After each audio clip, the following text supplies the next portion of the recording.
Hey-o! Hey ho, Mario. Folks, It's a new year. yeah, welcome to Dungeons, Dragons, and Discourse.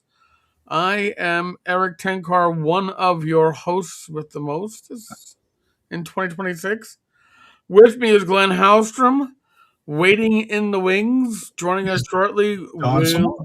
be Don Samora. And It's Triple D 2026. yeah, First so, time. hold on a second. I Whoa. got to put the chat in the There we go. Oh, on wow. on the screen. Looking forward to some great RPG conversations. Well, you tuned into the wrong show. We'll have conversations. They Now may let's be talk about great, and they may be about RPGs, but not guaranteed. That's true. We usually end up talking about everything but. Talking Crit last time was basically a Tim Kask memorial show. Which was fine. I Yeah, mean, yeah, that was great. yep. Glenn looks like Pepsi. he's. Thank you. Looks like he's recovered from his Pepsi haze from last Wednesday. Oh, I recovered by the morning. So By the way, folks, I may have a little bit more color. I am still suffering from uh, flu 2.0. I Or didn't know that. You look really good as far as I look pale. I look more pale than you, and I'm fine. well, I remember I've got a light right here, Well, and I got two lights here and one light behind. I got how I about got that? I got the good lighting. Um, See, my camera has a ring light on it that I never use because it just sort of washes me out more. but That's yeah, no. So I mean, folks that are waiting on OSR Christmas stuff, I was hoping oh that yeah, how's that I, going? gonna I'm I was hoping that today would be. I don't think so. So tomorrow, I'm still dealing with a lot of brain fog and dopiness, and I don't want to be dopey when I'm trying to like make sure people get the right gifts and set up the next gifting You have period. not sent any of it out yet, or what? No, I haven't even awarded any of it yet. Because remember, it only kicked off on Christmas this time. Oh, So it didn't kick off at the beginning of the month. It was supposed to go Christmas through Three Kings Day, but it's going to go Christmas through probably middle of the month at this point because, flu-ness has knocked me for a that's right. loopness. Oh my God! All right, you know what? Here, I should probably give some shout outs. So we will Grimlore, Fugly, Doc Cross, uh, Doc Flamingo, Douglas, Got a couple of docs in here. Adino. And by the way, Doc, you've been a minion for a month, so Mhm. thank you. Uh, Thayidis, thank you for joining us. Um, Honestly, 2025 for this channel, really, this channel ended 2025 on a real big high note.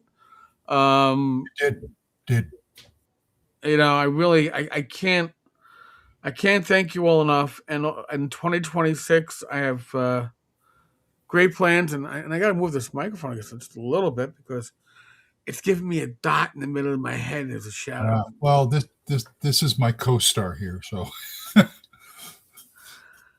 Yeah, flu has knocked everyone. Yeah, my family. The quick recap is my mother came down with it like Christmas Eve. We kind of started really seeing the signs. No Christmas Day. My father was Friday of last week. I had my initial symptoms on Saturday.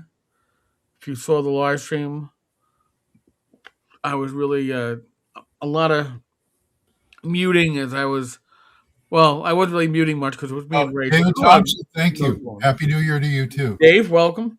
So, and then Rach came down with it Monday. So we kind of like staggered it in this extended household here. But yeah, it ain't fun. It ain't fun. Um, I guess the one advantage that I have is I don't have to go to work because when I was working, I would have been on vacation this week because I had a senior pick. So I would have been sick on vacation, which happened so often. It was an ongoing joke, not just in my family, but it was a joke at work that I would waste my vacations being sick. Speaking of wasting, hello, Don. Don, Sorry about that. I was on a phone call with David Floor talking about Zonk, trying to get that. Ooh. Oh, they're finalized. still doing that. Yeah. Hell yeah, we are. Agile, welcome. James, welcome. Yes, this is the inaugural live stream for 2026. Oh, and since Don's here, I'm contractually obligated to do this. Buy my book, please. There. All done. That's awesome there. Damn thing, Glenn. You're such a salesman, Glenn. You gotta. Yeah. It's like I could. Yeah, no. My apologies, gentlemen, for being late. But it was productive. It was with David Floor. Listen, Zonk. Don. Listen, how many times have I started like a Wednesday show without Mike, or knowing that Jim was going to be a few minutes late? The only excuse me, my voice cracks. Yeah, I think of like a bad TV show, like the Brady Bunch. When it's time to change, you got to rearrange. Marsha. The only person who can't afford to be late is me. The show don't start until I hit go. I hear that. But If I don't hit go, then I get people like Fugly going, echo, echo, echo. My book allegedly, yeah. Agile Monk, how you doing? Thietis, howdy. Dino these night, whatever. What?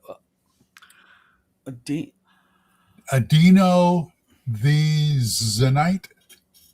Yes. Fugly, how you doing? Well, at least it wasn't Dino of these nuts. You guys can look this up on Facebook.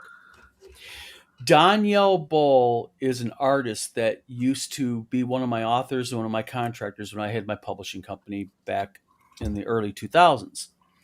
She was a big baker, liked to bake. She created her own donut line called D's Nuts. D's Nuts Donuts. And she is booming. That selling is donuts. A great name for a donut. Look it up. DeeZnutz Donuts on Facebook.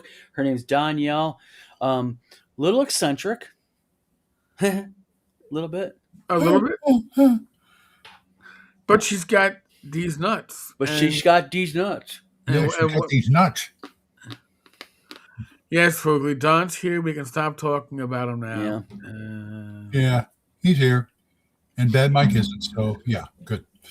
Man, I didn't talk to you, Eric. I talked to Glen on the phone today. Uh-huh. I talked to a whole bunch of people today on the phone. Well, that's why you didn't talk to me, because it's like, well. That's true. Well, he gets me, then he gets Mark, and then his days shine. True. His days, he's like exhausted. Yeah, or something like that. Hey, I got something to talk about.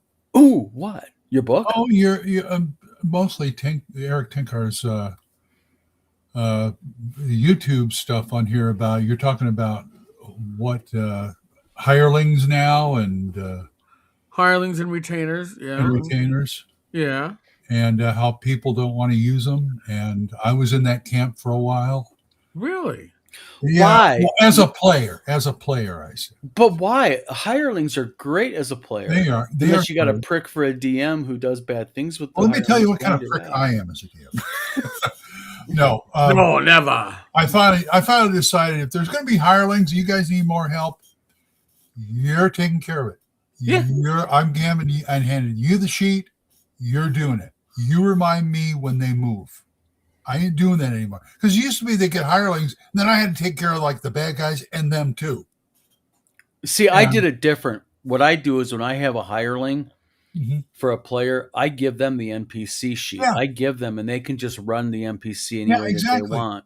Unless I'm got some nefarious plans, then Well, do things. yeah, I Not mean, that as I long would as do you're that. asking, listen, well, I'll just cover the bases, right? If it's a torchbearer or a, your porter carrying the treasure, Sacrificial lamb. yeah, as long as you're not going, oh, well, yeah, we have the torchbearer open the door. You know what? Torchbearer. I love that. They'll do See what what's you in call him, their Eric? job description, which is I will stand behind you, good night, and hold the torch. Eric, is this like code? Eric's torchbearer? Yeah. No, it's the guy. Hey, you go open that chest real quick. Yeah. He's Yeah. an NPC. He can't argue with me. There's a shiny gold piece in it for you if you go. No, that's not. Yes. No, Thyatus. Good point. That's me. Let Oh, the player do their own bit with the NPC. Yeah. And you're talking about torchbearers. You said they can't read. They aren't fighting. They're not going. They run away and stuff. Well, they can do one thing. well, They can throw their torch at them. well. Here's the thing: if Light them up. Yeah. if the PCs treat them well, and if the PCs show that they are, I don't know, skilled and not reckless, they're not going to run away often. All right, Okay. they're going to run away when the PCs do a lot of stupid shit. Excuse me. Yeah, Stupid and shit. on top of that, the way I DM with NPCs and such is I'll have kind of a baseline plan for what they are and how they do it. But if player characters are going to start acting like dicks towards the NPCs and like really just abusing them to be jerks, then that third level magic user was not really a third level magic user. He was a 7th level magic user. We can play that game, Right. you know. Well, Or even that. Listen, it's like Glassdoor, right? If you treat your NPC employees poorly, That's right. they get back to town and they do this. They go blabbermouth at the bar, and then nobody wants to work with the party anymore. Heck, merchants don't want to deal with you anymore. You stop getting good prices for that loot that you came in with because they hear you're shitty people. Yes. Why? So It's like the gaming industry when you try to hijack trademarks and you're a shitty human neo-Nazi human being, word gets out about you. yeah. Well, see, I'm also thinking like, okay, those are those level type of hirelings, but I'm thinking of like, what I like to hire them is like, I want to hire mercenaries. I want to hire people who can help me fight. Well,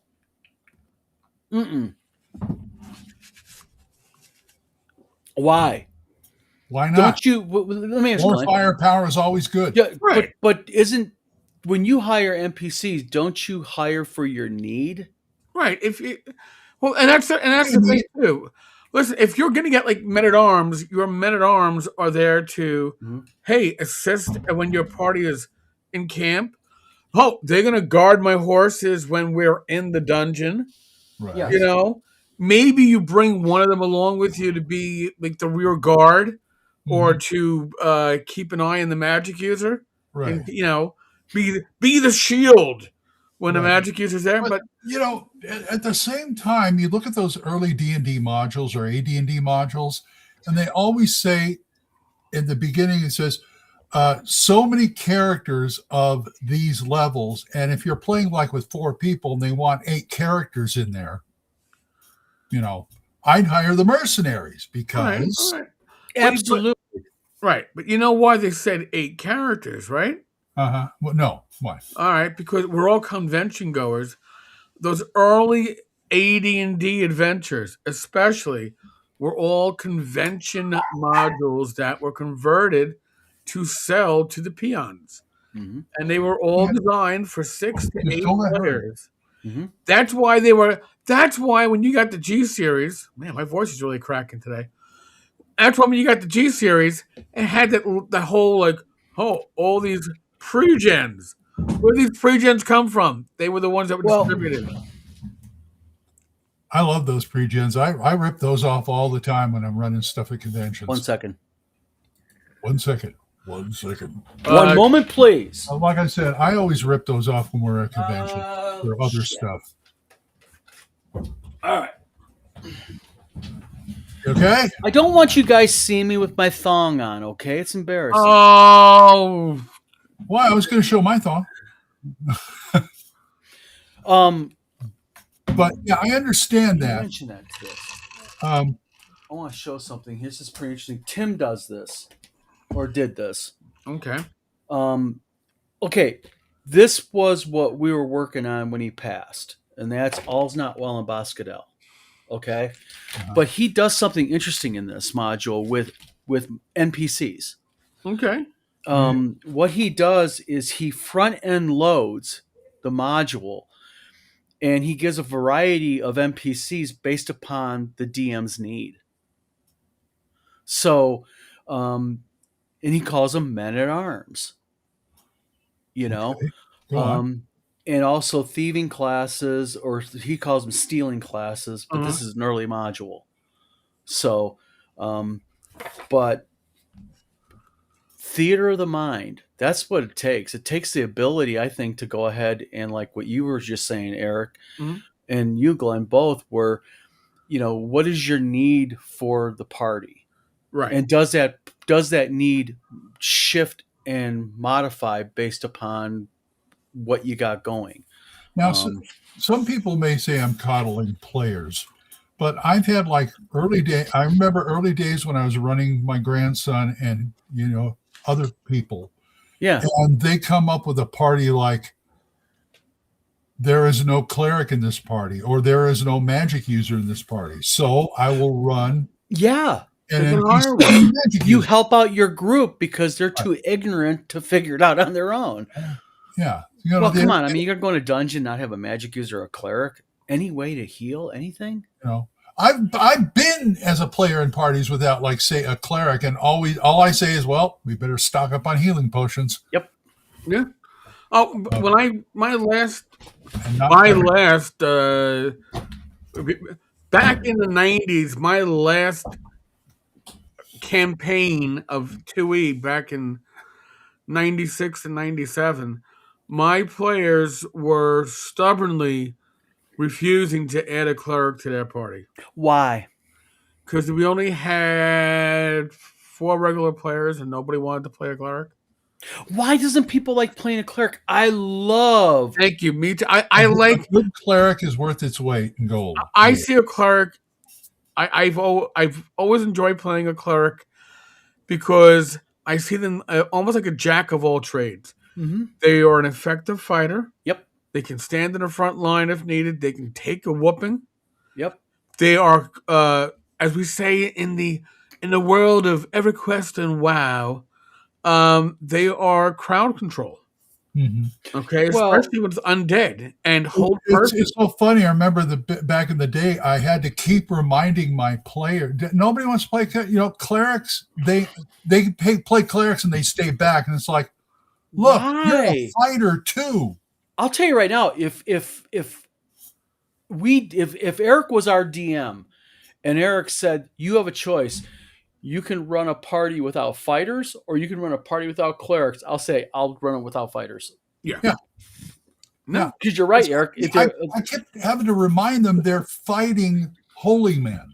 All right. So just as a little preview, but they were so scared. I'm sorry, but they were so scared that the cleric would die and nobody could heal them. Well, and a fighter dies and nobody can fight for him. I already have my script. I was going to record it earlier today, but I fell asleep. Go ahead. So my script tonight that I'm going to record for members, will get it late tonight, and everybody else will get it tomorrow afternoon, is about clerics and BX. Huh. Okay? And how they aren't meant to be a heal bot.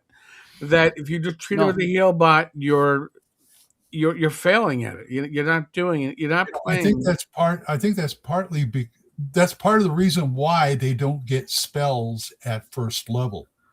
It's like, go out there and fight. Show the god. Well, at first level in BX, they're as effective as a fighter. The only thing they can't use. Oh, so you can't use a longsword? No. Whoopee freaking do. Well, they can still turn. Yeah, they can turn, and and I'm sorry, as a player, I think swords are overrated to begin with, especially if you are a cleric, because you don't need a sword as a cleric. So who cares if the rule's there or not that you can't use it?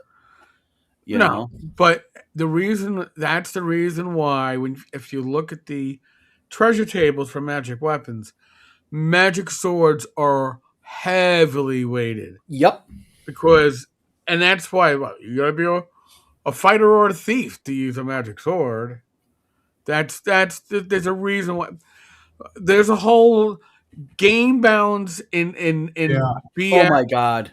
Game balance in BX is not what you see on your character sheet. No. Okay, game No. balance There. in BX is behind a lot of that stuff. Thyatus. Yeah. I added a hospital. I can never. I have that class in my open worlds role playing game. They No are shit. low degree healing fighters that act as field Kind of, medics. Nice. kind of reminds you of a YouTube video I saw this week about I can't remember the guy who did it. But he was reviewing the Old Judges Guild First Fantasy campaign by Dave Arneson, and he had to show and mention that is Dave loved magic items, especially magic weapons, and it's Arneson. loaded with them. Arneson. You're Arneson, talking yeah, about, right? Yeah. yeah. He said he loved the magical weapons. Yeah. Real quick, I want to pull something up here. Go ahead, guys. I'll pull it up real quick. No, This that's is all right, Well, that's all right. I'm just gonna off topic for a second. So, our puppy last night started freaking out. Could not figure out why, but she would keep on jumping up on my chair here in this room, and then like with a nose point and bark, bark, bark. And then I realized she saw this on the the bear that Tina made. yes. And by the way, selfless plug, ladies and gentlemen. That bear is handmade by my wife. They're all unique, and they're going to be part of a thing called the Whimsy Born line. You get an adoption certificate with it. All kind. My wife's got like 60 of them made down her sewing room. They are awesome. My will dog probably see them thought it was another pet in the room, and she was like, "What the?" I'm like, "Relax, Yep. relax." Yeah, Tina made one for Liviana, Tom Brault, and Tammy Brault's a little one. Made a mouse. So, but How cute. but what my point is that I was going to say is,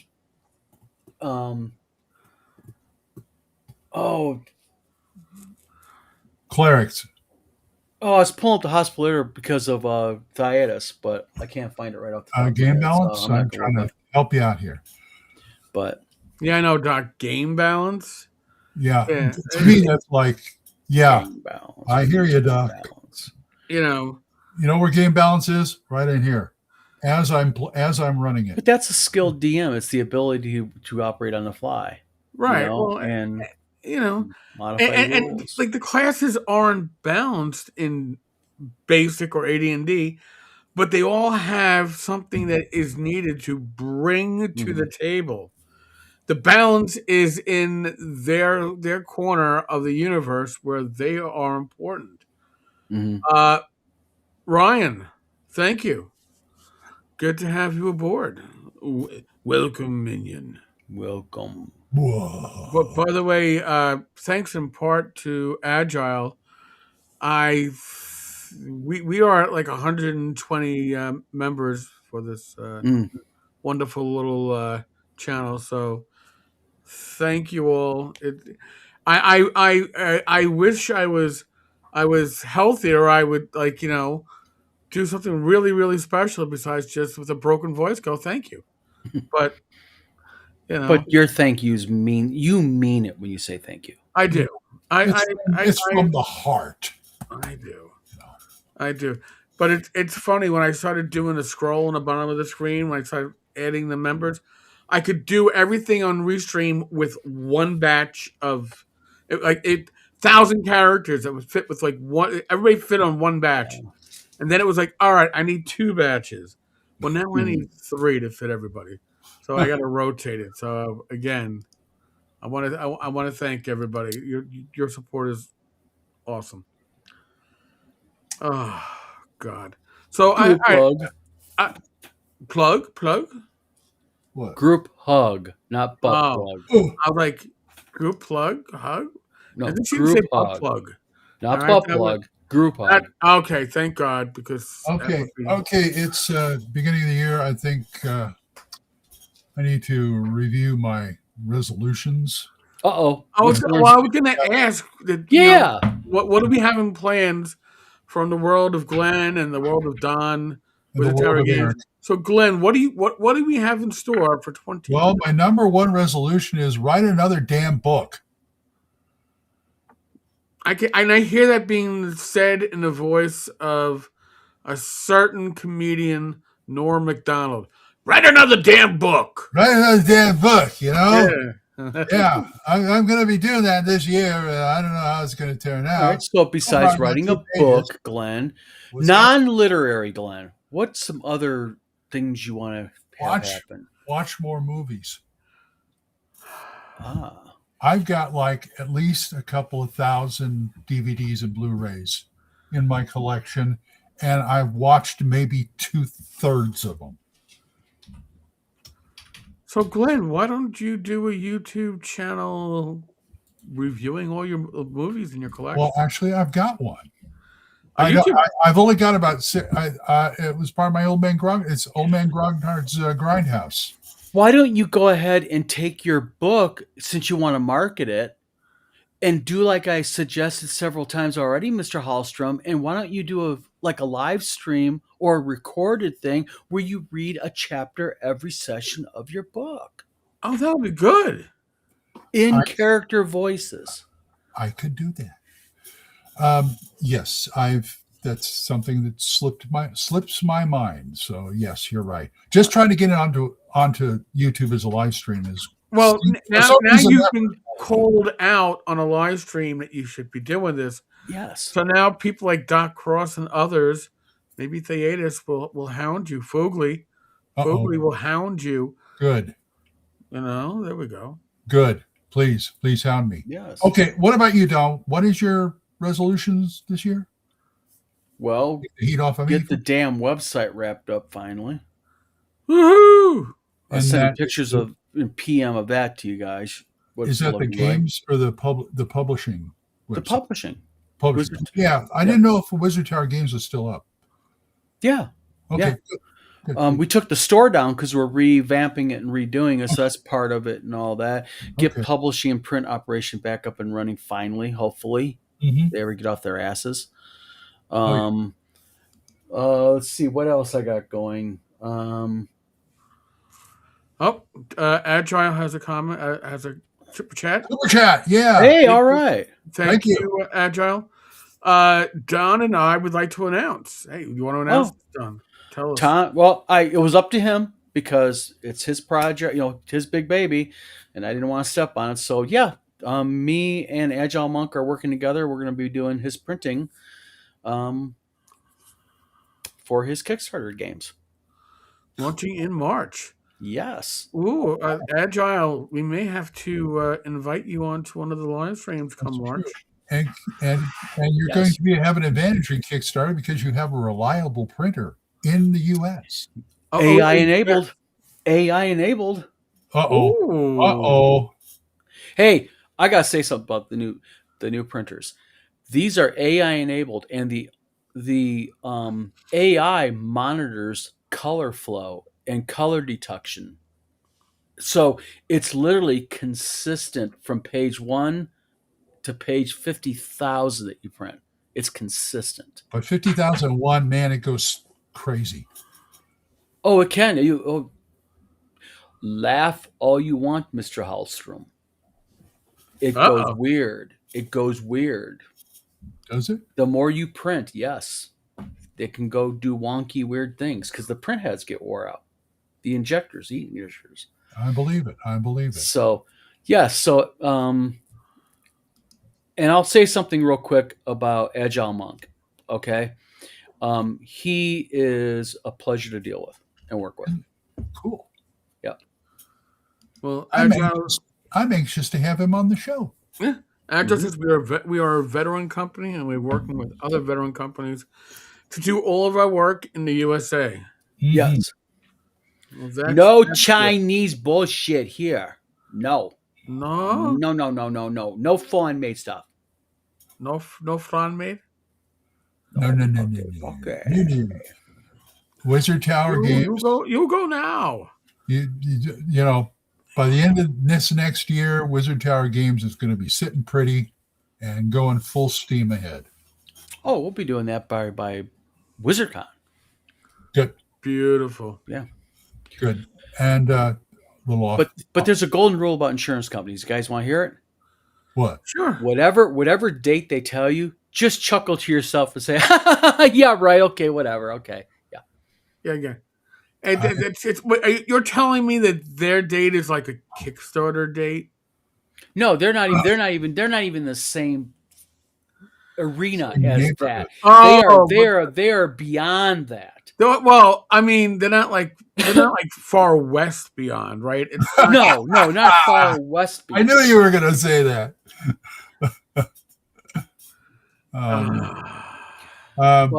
But real quick, I'd like to ask a question of you guys, and this is something I want to bring up Tim Kask for a reason. Okay. Have you ever met Tim personally, Glenn? Yes. Couple times. Okay. What would you guys say? What's a good memory that you guys had of Tim Kask? Because I know there's a bunch of people in chat that have met Tim and everything.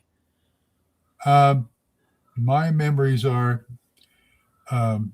just him being cantankerous and telling really good stories. And as far as the cantankerous goes, I do not deny him that. Because but you know what? He just kind of he is a softie. I know. Oh yeah. Yeah, we're all soft on the inside. That was the persona he had decided he was going to project. And I loved him for it. I loved him for it, really, because I get mad at people who do not take what do they say? Do not suffer fools. Tim did not suffer fools. Fools. I make an exception with Tim because I get mad because I'm a fool. But watching Tim do it, it was beautiful. And he's just a great guy. Yeah, and the thing that I think that separates Tim from a lot of and I'm not saying everybody, but a lot of there's certain people that are or were part of the OSR group that when you talk to them, they kind of let you know that you were like on a lower level than because they are part of the old guard. Tim was not that way. Tim just was legitimately wanting to help people. Yeah. And that's why he focuses the entire YouTube channel around helping people. And I'll tell you something about Tim Kask. Don't you ever have made the mistake of sitting on that man's back porch and suggest for a moment that a boiled hot dog's better than a grilled hot dog. Fighting words. Yeah. I will be in his I will be his wingman for that fight because I believe the same thing. Now Eric is more of the 73-day-old hot dog water. No. Spring. No. You got to be accurate. Don, he lives in New York City. What do you expect? I know. But you got to you got to be right. It's called a dirty water dog. Dirty water dog. Yes. Dirty water dog. That's if you're getting it from a cart on the street. When I was younger, I could go into Manhattan when I was like 18, 20 and get them for 50 cents or 60 cents. Is that like when you order can I get mustard, ketchup, and hepatitis with that, please? Yeah, pretty much. It's Sabret. I want the Sabret. You got the Sabret? I want the Sabret. So the hepatitis is extra. But there are some. Dominic's Hot Dogs is it's a food truck that's been going around now for I guess 20 years. Best hot dogs in New York. They're dirty water dogs that gets cleaned out every day. It isn't the same water for a week. It doesn't age well, but that you're told. Yeah, but they're no longer priced for the pocket change in your pocket. By the way, uh, Wib Starsbin, thank you for joining the channel. He has a comment. After watching the OSR trap procedure that actually works, I knew this was a great channel. Thank you. There are a few other videos on this channel that are pretty good too. If you're looking to get your OSR style game going, and I'm going to throw this out there, by the way, as I lose my voice. You don't need to grab everything that I do a video on in this channel and go, oh, I got to do that. I got to do that. Yeah. Pick and choose what works for you and at your table. And you might say, well, I like this aspect of this, but I don't think this fits my table. Use what works at your table. There is no such thing as you're playing it wrong. It's, are you playing it right for you and your group? All right. I'm just giving you tools. Okay. And that's the golden rule of D&D. You know, that's what I think has made that's part of what made D&D so successful, so popular, so fast, is because you could kind of cater the game to the way you want it, to your players, to your likes, you know. And Bad Mike's here, by the way. Playing Xbox with the grandson. Halo? Bad Mike, Halo? No, I don't think he plays Halo. It's probably like, I don't know, Fallout or one of those things. Yeah, something like that. Yeah. Something like that. Well, I'll tell you something about Tim Kask, that is one more thing, and that is, you know, that man really gave. I mean, I learned so much from that guy, and just like everything from, you know, how to run a game con, how to do this, how to lay out a page for a role playing game that I thought I knew. No, I did not know jack shit, because Tim kind of like schooled me properly, but he did it in a way that he wasn't talking down to you. Oh yeah. Here's a story about Tim, sort of indirectly. I had my Thursday group with Matt Evans, and I managed the first year. I managed to talk him and a couple other guys from the group to go to North Texas. Mm-hmm. He met Tim Kask. He played in a game that Tim Kask ran. Mm-hmm. Totally revamped his style of DMing. Oh yeah. Totally. Oh, yeah. He says, I run a Tim Kask game, you know, and he's theater of the mind. A lot more hard ass after that. You know, I had watched Tim run games. When I say watch, I'd come along, just Tim running a game. You watch for 5-10 minutes, and you know, you don't want to be a voyeur, and you kind of walk off. But at WizardCon, I got to play in my first Tim Kask game, and did you? That was your first Tim Kask game? That was my first Tim Kask game, because I am not one. My feeling at a convention is I know a lot of these old, the first generation, right? I'm not looking to take a spot from somebody who doesn't know. Gotcha. Tim, yeah, that's respect or somebody else. So I am not looking to jump into those games. Merle is an exception because Rach loves gaming with Merle. Yeah. Merle's cool. So that's an exception, but I just generally I want to leave those opportunities for people who don't know them. Yeah, and that was my first opportunity playing with Tim, and playing with Tim was magical because Tim. I'm an improv GM. I thrive on being an improv GM.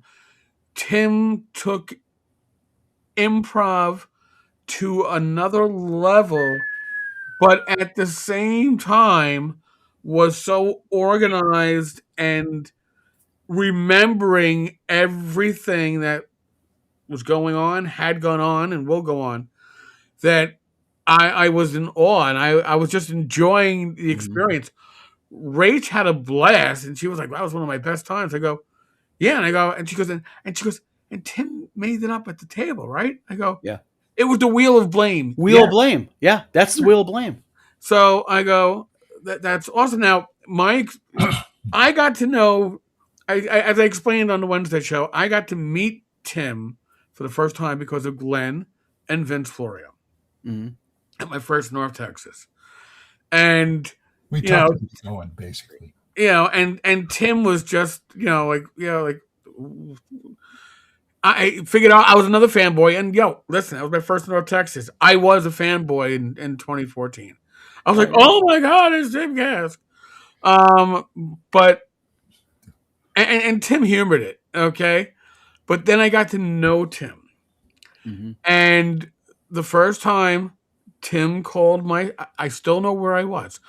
I'm driving down 57th Avenue with Rach, coming back from God knows what. My phone rings, and I'm like,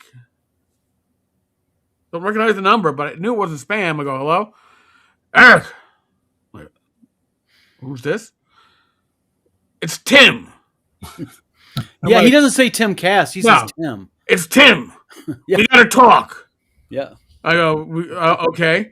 You know this Gygax Memorial Fund that you're investigating? I've got thoughts.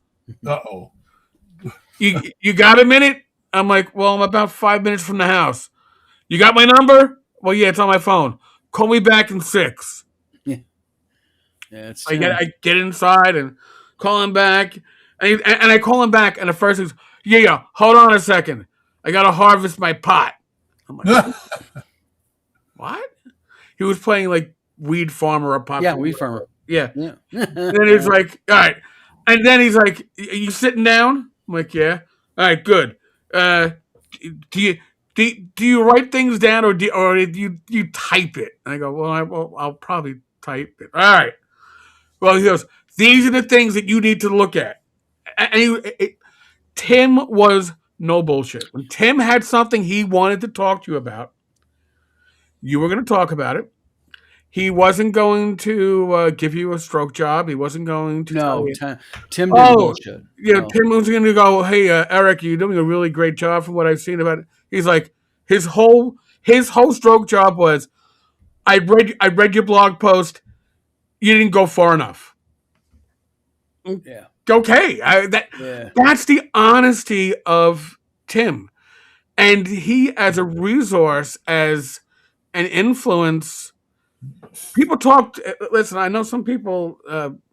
Ryan David, who I do a once a month live stream with over on Rumble, says the only true journalist in the OSR. Whatever journalist I am at this point is because I had Tim Cask grab me from the nose and say, "You are not that you were doing it wrong. You could do it better." Okay. Yeah. And Tim Cask is why whatever I can do now as an investigative journalist is from two things: my time in the NYPD as an investigator, and Tim giving me an insight into so much of the stuff in the community, in how this stuff works, and how all this stuff, and what questions to ask. I thought I knew what questions to ask. Yeah, Niatli, that only takes you so far. You know what? Tim knew. And he wasn't shy about sharing his knowledge, but you better be ready to take it when he's giving it, because he was going to give it on his terms. You better be ready. And that was fun.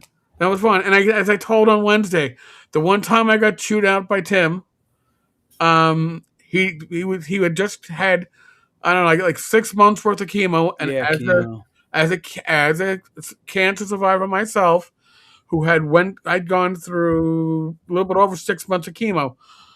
I know what chemo brain is. I experienced it. It affects people differently, but it rewires stuff. And when he started chewing me out about the 5 cents a word, and who do you think I am? And I'm not going to be insulted by somebody like you. And I'm just like, wow, he was waiting, and he got the wrong person. That's the chemo brain aspect of it. And Wampler came up behind and said, hey, just go. He thinks you're Bill Webb. And I was like, okay, I'll go now. But Tim knew his value too. He wasn't going to be undervalued. But on the same token, Tim was willing to help you Yes. if you had a genuine need. And, you know, just saying thank you to Tim went miles with him, Yep. you know. But, I realized something the other day that WizardCon was Tim's last convention he attended. I realized that. Whoa. Yeah. Yeah. Wow. Yeah. That's Yeah. Well, I'll tell you what, it has been a long week, Yes, know, it has. and yeah. just okay. Who we got left? We've got We're closing up ranks around Frank Mintzer right now. yeah. We got Frank. We got Dennis Astaire. Dennis Astaire. Merle. Merle. Um, Dennis is still going strong up and down in Austin. So there's a few others. Not counting artists. Right. No, there are still a few others. But Mike, Jeff D. well, Jeff, yeah, artist and writer. Yeah. Uh, Diesel. Larry Elmore. Errol Otis. Yeah, Steve Marsh. God loves Steve Marsh. I see him every year in North Texas. What's his name? The guy who climbs all over the tables.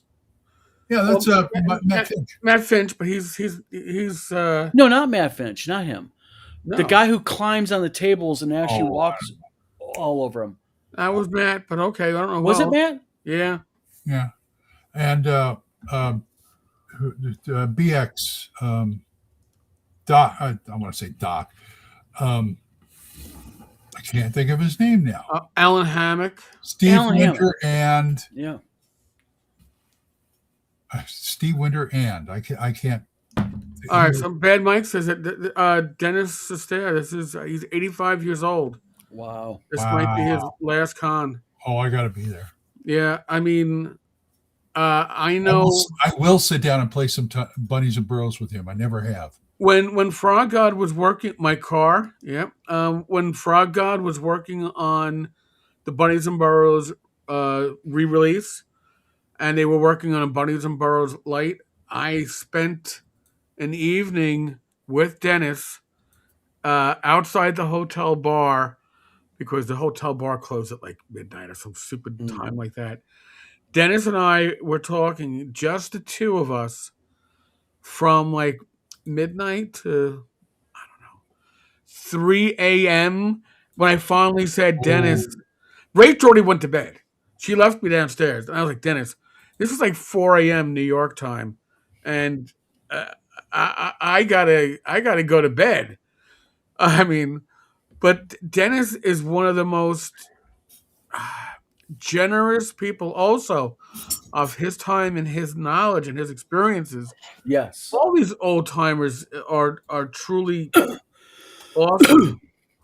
If you give them the opportunity.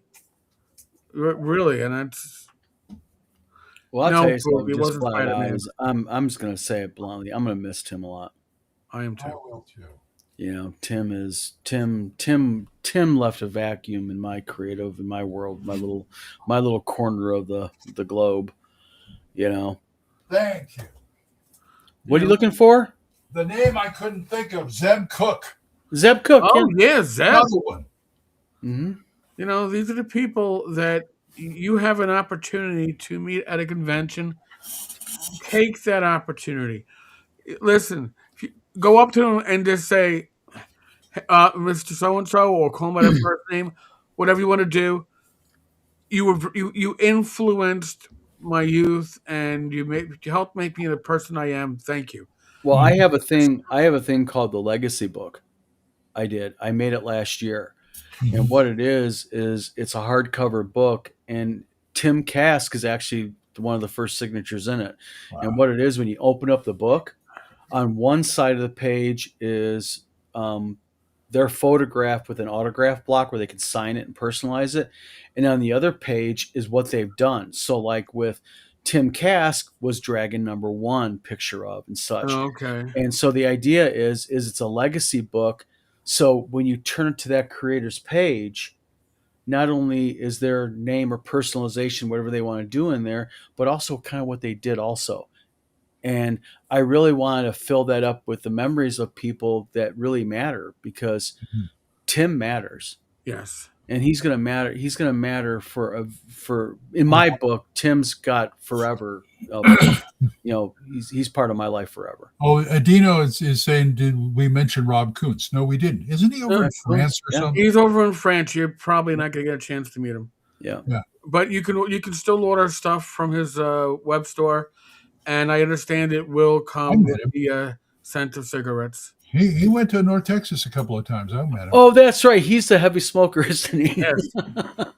Everybody I've spoken to has ordered stuff from. Dang. I gave up lung cancer when I was 22 years old.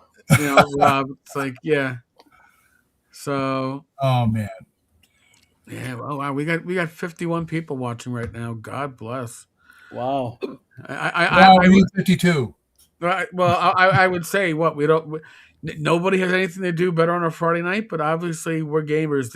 We're either gaming on Friday night or we're socializing with other gamers.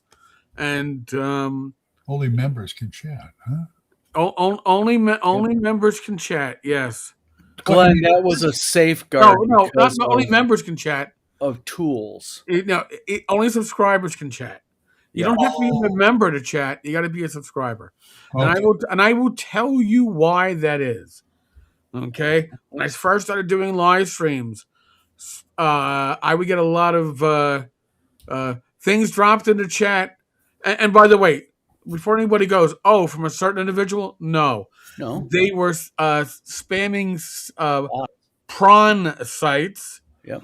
And not like the fish, not like the little shrimpy thing. You mean those places you get corn?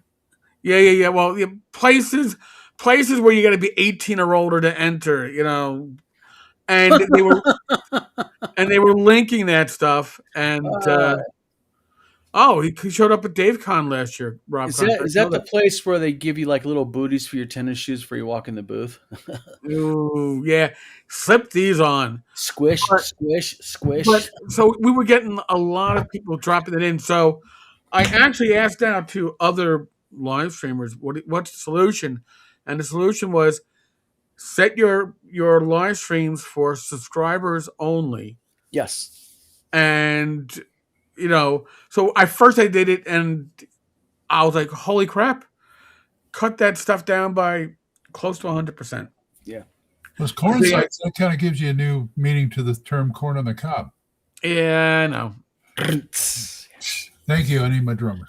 Yep. So that's why, and that's the reason why also for those who go, you used to stream this to Twitch. Why don't you stream it to Twitch anymore? Because on Twitch, that's all I would get is people coming in to. Well, they get smart. It's we have to put up honeypots in our email servers because we get so much spam, just garbage, just inundating email. One of the reasons I gave up my blog. Oh, was because one I got more interested in doing this than writing, and also I would go there and have to spend like 10 minutes just cleaning out all the crap and the corn sites and the advertisement. It was terrible. Well, me and Steve developed a full line social media website like Facebook. Uh-huh. But we wanted to make it more like creator centric. Yeah. And we created it, we developed it, it went live. And within 2 weeks, it was so inundated with Chinese and foreign chat bots and garbage. We just had to give up on it. We couldn't keep up with it. Yeah. So that's why it's set to subscriber. I've yet if I do an AMA, I will probably set those to members only for the chat, Anybody can watch, but members will ask the questions. Membership should have a privilege. Mhm. Make MySpace great again. One of the things I was trying to do was a behind-the-scenes video for this channel every week about some of the topics I've covered. But with the flu and the holidays, I haven't done that in about 2 weeks. So I'll get back to that. Can I pose a question to your listeners? Yeah. Everybody in chat, I'd really like as many of you to answer this as possible. You'll help me out a lot. What would you guys expect for a Patreon that has between the $3 and $5 level? What would you expect from a game company like Wizard Tower Games if we wanted to do a Patreon or whatnot? For $3 to $5 a month, what would you think would be a fair kind of? I'm getting my 3 to like Eric. Right. You get your money's worth out of being a minion. I'm a minion, so and it's worth it because I get to see the videos early on, and some extra material. Yeah, all kinds of cool stuff. I'll do polls that are members only. I depending on the topic. Some of it I'll do for everybody, but a lot of times if I really want to drill down, it's members only because honestly, the support of the members is very special. How about this? You're pretty agile. You're very pretty. Sexy man. Pretty consistent. How about this? Would for like the $3 level, would a PDF downloadable adventure map with a random monster created, would that be worth $3-5 a month? Could be. Or listen, if you're gonna do a map, then even make it a one sheet dungeon. That's what I'm talking about. Like an adventure pack. They get the dungeon, and then they get a key with it, and then they get like a unique monster that I'll just make up. A couple of bucks.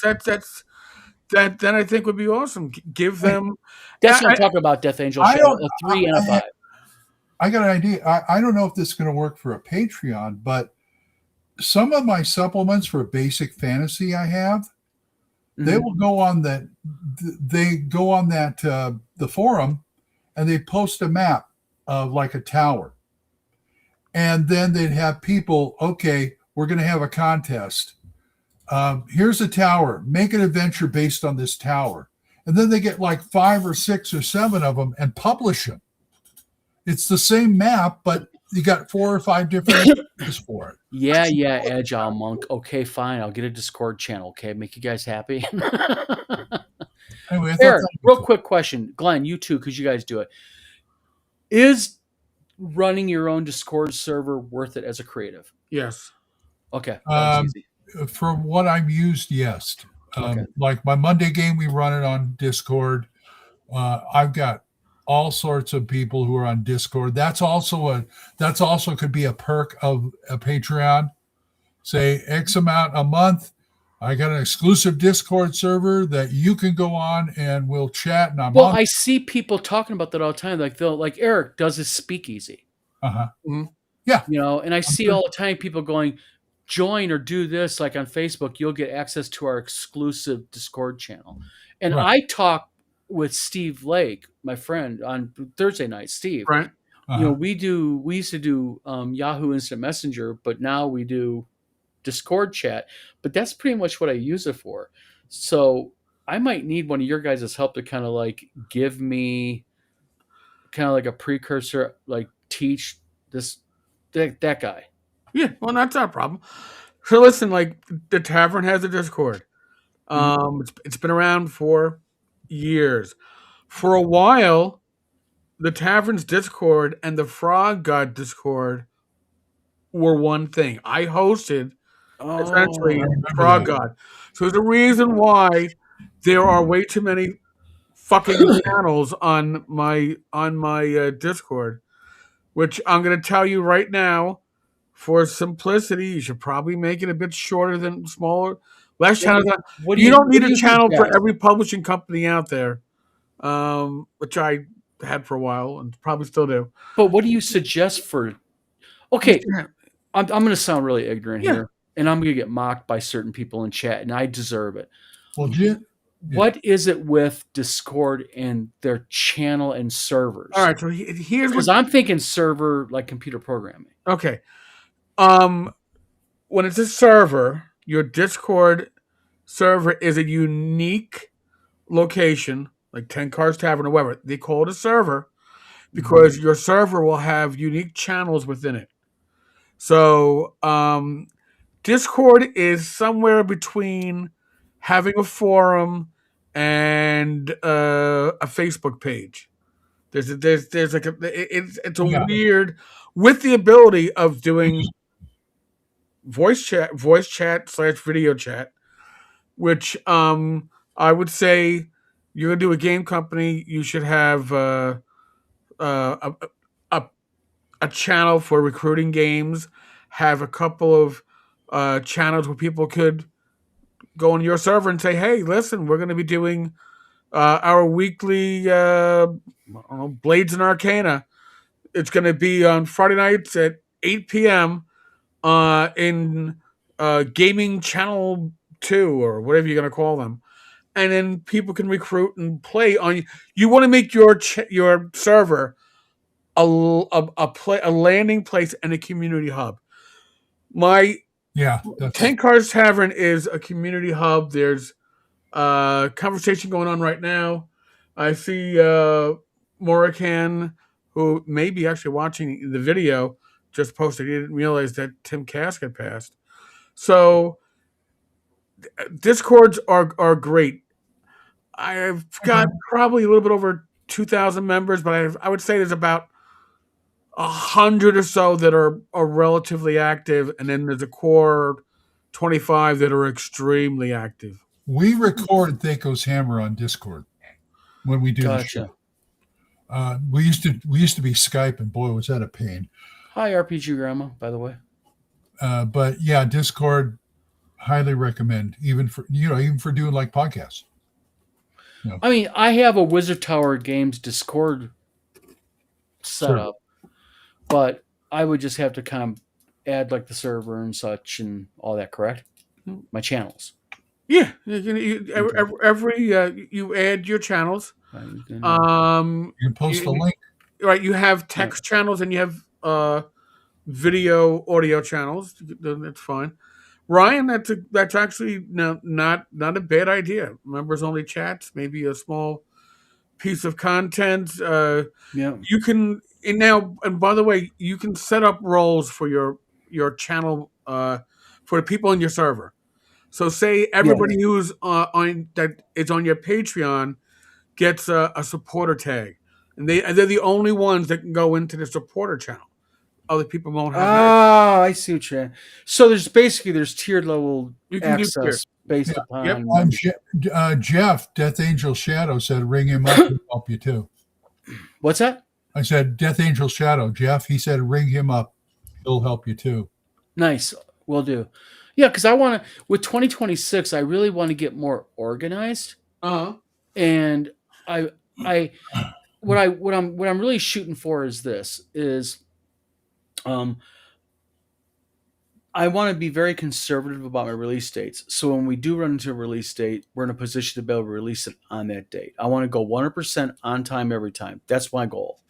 I don't think it's something that's hard to attain. I just think it's better planning, better setup, no fires next door, little things like that. Get trusted moderators. No, that's a very good point. Right.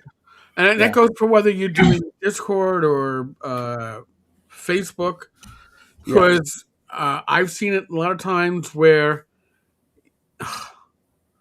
you have a trusted moderator, and then they get, I'm going to use air quotes here, hacked, and start letting people into the group. Oh, now this happened in a group on Facebook. I'm not going to say which one. But when it happened, and I was a member of the group, I was wondering where all this. It was a very private group, and all of a sudden it wasn't. And then I got reached out to by other moderators and the admin, and they were like, "Listen, we got a problem." And what happened was one of the moderators claimed that they were hacked for like months and didn't know it. And I said, well, the first thing you got to do is ban the person, or at least boot the person that was Yeah. hacked. And you got to go through the roles and remove people who have been added by him for the last X number of months. And I said some other policies like, hey, they had it set so anybody could really invite anybody in. Oh, I that's said, not good. I said, No. what you got to do is say that if you want somebody to come in, PM and mod, and then the Yes. mod has to recommend that person. If you're having a private group, you got to be kind of private. Yeah. And the next thing I know, I was invited in as an admin. So, which is fine. That's great. But That's the the way it thing happens. is, now on the Discord, I'm very lucky that I have a group of bartenders who've been around for ages. Pex, who used to be with Frog Guy Games, organized them, and they stuck around after Frog God's server split off and became its own entity again. They Uh-huh. stuck around because, for the most part, it's me on the Discord, which is fine. You're going to find on Discord. By the way, if you don't know about this, here's a little warning. If you're on Discord and somebody PMs you and says, "I'm a struggling artist and I'm looking for work," So am I. if they PM you out of the blue that they're a struggling artist and they need work, tell them to pound fucking sand because it's a scam. Is that a quote? Can I go by the way, pound fucking sand? You can do whatever you. Oh, how about a shirt that says pound fucking sand? There you go, Chris. OSR Christmas has been. If you can hear my voice breaking, Yes. it's been on hold since Christmas because, or right after Christmas, since I came down with the flu. And although I can do these live streams to some extent, I don't have to do anything but push buttons. Mhm. The ability to be organized isn't quite there yet. So I'm hoping that tomorrow I can reboot stuff. So right now I haven't even given out gifts for the first part of OSR Christmas, and there's going to be 4 parts. So it's been on hold. I posted that at the tavern on the It's blog. coming. Yeah. It's coming. Chris is a generous gifter. He's giving gifts, including a handmade, chainmail dice bag. Which, by the Ooh. way, I own one that I ordered years ago. Had it handmade in PD colors, and my PD Man, that's colors. a heavy dice bag too. Yeah, they're beautiful. Yeah. So if you have an opportunity to get gifted, potentially, I would advise that you will do so. And a couple of copies of this is included. Yep. Yeah, there's a lot of stuff in the mix, but like I said, I don't want to have to start. I'm afraid where the brain fog and the lethargy of getting mixing people up as to who gets what, and then I cross my wires. I need to be a bit Those are cute. less foggy. Yeah. Mario dice bag. Donkey Kong. Yeah, that too. Okay, Donkey so Kong. Theatis has another good point about Discord.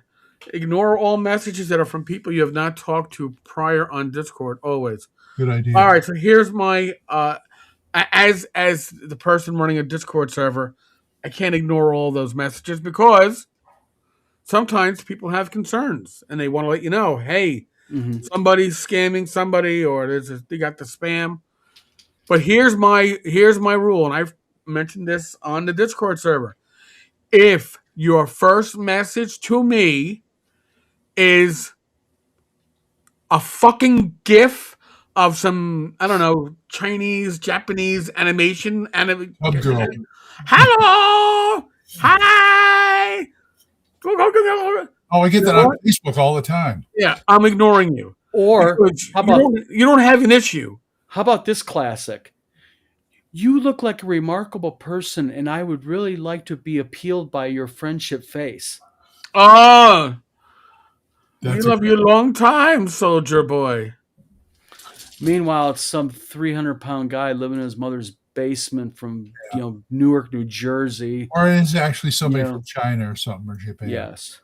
Fogli, thank you. Appreciate it. I mean, the generosity of this community is awesome. And by the way, That's there's right. somebody who doesn't like to believe in the word community. Um, I would mention the channel, but they're irrelevant anyway. But there is Yeah. a community here, and you all are awesome. And man, you know you've had this flu for too long. When your mustache hair starts tickling your nose because your nose is very sensitive from all your nose blowing. But no, you're 2026 is going to be awesome. All right, 2026. 2026 is going to be awesome, and I'm really I'm really looking forward to not what just comes from me and this channel and Agile. You are the most All right. insanely generous. Christmas is over, Agile. You can come up for a breath of air. Okay, You just gave out some more memberships. I know you did. And God bless you. Yeah, he Um, rocks it. Yeah. yeah. But if you want to know who supports this channel, Agile is a huge supporter of this channel, and I can't thank him enough. Yeah. And That's I nice. really well, all right, because we're such a huge crowd, we need more memberships. Hey, uh, before I know somebody's going to ask, Don, you want to give a Gangbusters update? I know somebody's going to ask. I just gave a Gangbusters update in the group earlier about an hour and a half ago. Okay. Like I said, all the orders are caught up now, should be. Anything that has not been caught up is considered lost forever. I'm not worried about it, and we're just going to ship it in January. Yeah, we'll just. Other than that, there ain't that many. I mean, there's only a couple now. I mean, pretty much everybody got vamped out. There's one guy from Germany. I know that he's been waiting on a book. And there's a guy, Brian, is in Canada. It seems to be wrapped around a lot of international, just the internationals. Oh, I wouldn't doubt it. You know. Uh, But other than that, no. People are posting pictures in the group. They're getting their books. They're posting pictures. really nice Couple reaction. reviews. Yeah. Yeah, got a couple of 9 out of 10s. 9.9 out of 10. So yeah. Mark should be proud. You are proud. I am proud. Well, you know what? I'm gonna tell you something about when orders get fucked up like this. You know, it's how you go ahead and respond to it. And what people have to understand, there's two sides to this. As the person buying it from the company, you want what you paid for. I want what I pay for. Yeah. But also, there's a side token to this. Keep in mind the company's perspective. If I ship you something and it's not tracking yet, I have to be cautious because I don't want to give you another free product, maybe. So I am going to err on the side of caution and wait. And, when you involve people like U.S. Postal Service inspectors, they'll tell you, don't mention that you're dealing with us because they worry about internal mail theft and all that crap. Right. So, but yeah, it all works out in the end. And like I told everybody, and it was kind of vindication for me. And yeah, I feel vindicated because I was telling people this is legit, and I was shown to be legit, because I don't steal from people. I don't need to steal from people. I mean, God, it's a book, people. I'm not going to Aruba and the Bahamas on it. Trust me. And that's the thing, right? When people make these accusations, they always assume that the numbers involved have a few extra zeros than the reality of the thing. I wish.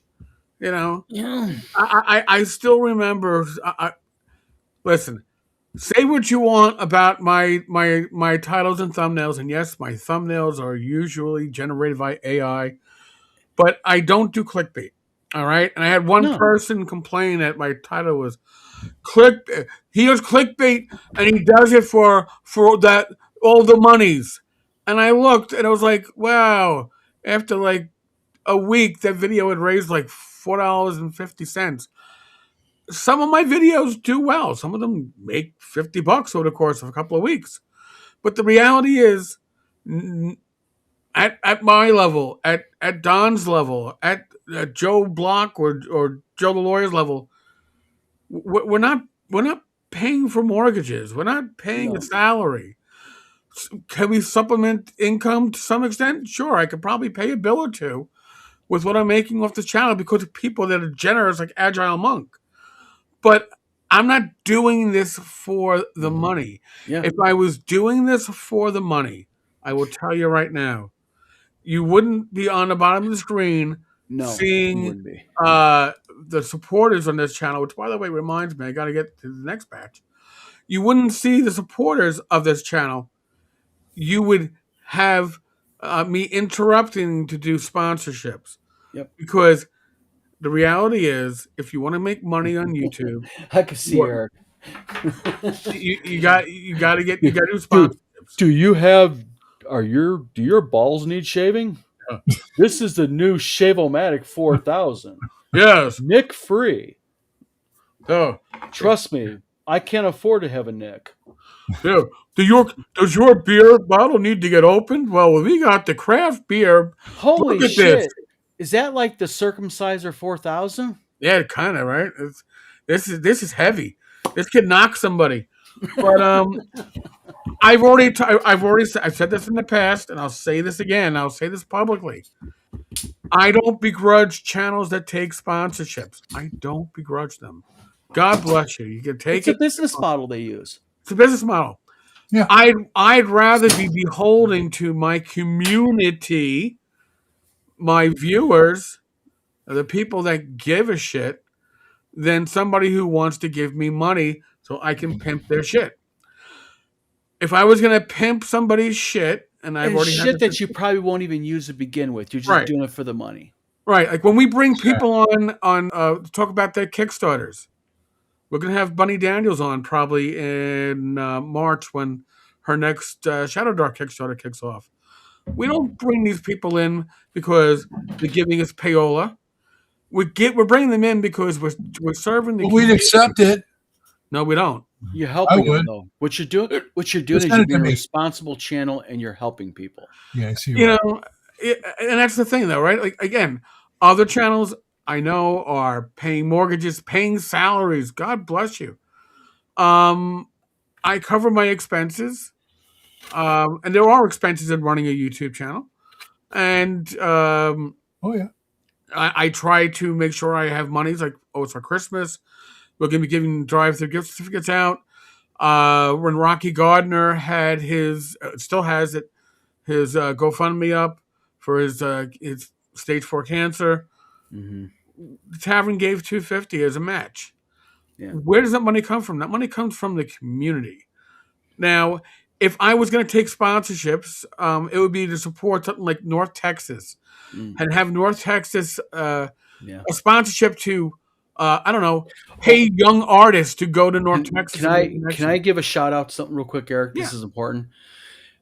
Agile Monk went ahead in his support of veterans and disabled veterans. Agile Monk purchased 2 VIP tickets and 2 specialized VIP games and gave them to us because we're going to take his donation and we're going to be giving them to local disabled vets out of the Battle Creek VA Hospital. That's nice. So we're going to have some disabled vets courtesy of Agile Monk, but also we are going to go ahead and donate 20 tickets to disabled vets to game free at WizardCon. And folks, that is what community is about. Yep. Okay? That is what being part of something a little bit larger than yourself. Yes. Yes, and Agile was the one that gave me the lead on the agents, so to speak, the representation of a lot of these channels out there. Listen, succeed or fail, this channel is going to succeed or fail based upon what I do and the support of the community and the viewers, or lack thereof. If I'm not doing what you guys need and girls need, gals need from me, you're not going to support, and that's the way it should be. Hey, So, boy, I'm not ranting, am I? Hope Not much. Just Uh, just a bit. Just a bit of it. Sorry about that. Just a bit. Bitty. Betty bought a bit of butter, put it in a batter, made her batter. So Betty Butter said, if I buy a bit of butter, put it in my bitter batter, make my bitter batter butter. So Betty Butter bought some bitter butter, put it in bitter batter, made her bitter batter better. He was just ranting. all right, dude. I've got the flu, but now I think my chemo brain just came back because I was like, "What the Yay! Let's hear it for Chemo Brain. Yay! My brain. Yeah, oh God. By the way, real quick, everybody, take a picture. Wave hi, everybody.